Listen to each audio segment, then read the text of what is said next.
Kembali lagi di pembahasan prediksi 1 UTBK Kimia. Pada elektrolisis, larutan natrium klorida di katoda terbentuk gas sebanyak 2,8 desimeter kubik pada suhu dan tekanan standar.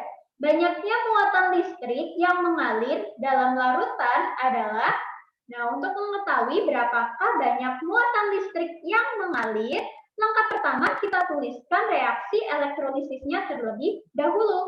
NaCl berupa larutan, dia akan terionisasi menjadi Na+ dan Cl-.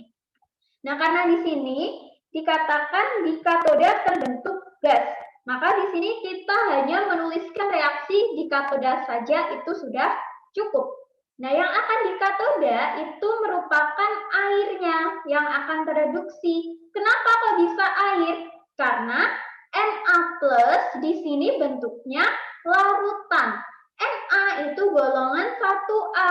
Logam golongan 1A kalau dia bentuknya larutan, maka dia itu akan kalah dengan airnya. Yang tereduksi airnya, bukan Na+-nya. Maka reaksi di katodanya sama dengan 2H2O plus 2 elektron menghasilkan 2OH- plus H2. Nah, di sini gasnya adalah H2. Gas H2 yang terbentuk itu ada 2,8 desimeter kubik. Nah, 2,8 desimeter kubik itu sama halnya dengan 2,8 liter. Yang ditanyakan banyaknya muatan listrik yang mengalir. Untuk mengetahui banyaknya muatan listrik yang mengalir, maka kita harus mengetahui berapakah mol elektronnya. Nah, untuk mengetahui berapa mol elektronnya, tentunya kita harus mengetahui berapa molnya.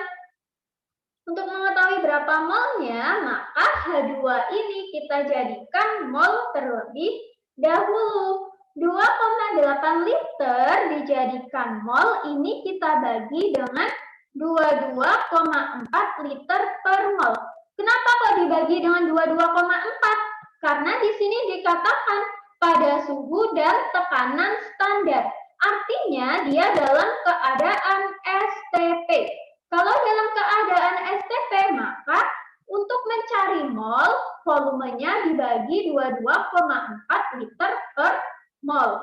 2,8 dibagi 22,4, hasilnya 0,125 mol. Nah, kita sudah mendapatkan hasil molnya. Langkah berikutnya kita cari berapakah nilai dari mol elektron.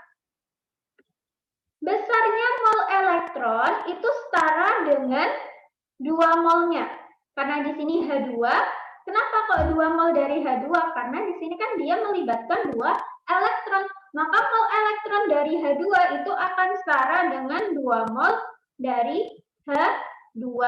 Kalau misalnya di sininya 4 elektron, maka mol elektronnya itu akan setara dengan 4 mol. Jadi seperti itu ya caranya.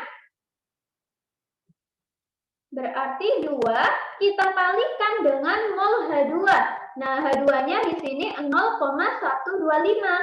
0,125 ini kita kalikan 2, hasilnya 0,25. 0,25 ini merupakan mol elektron.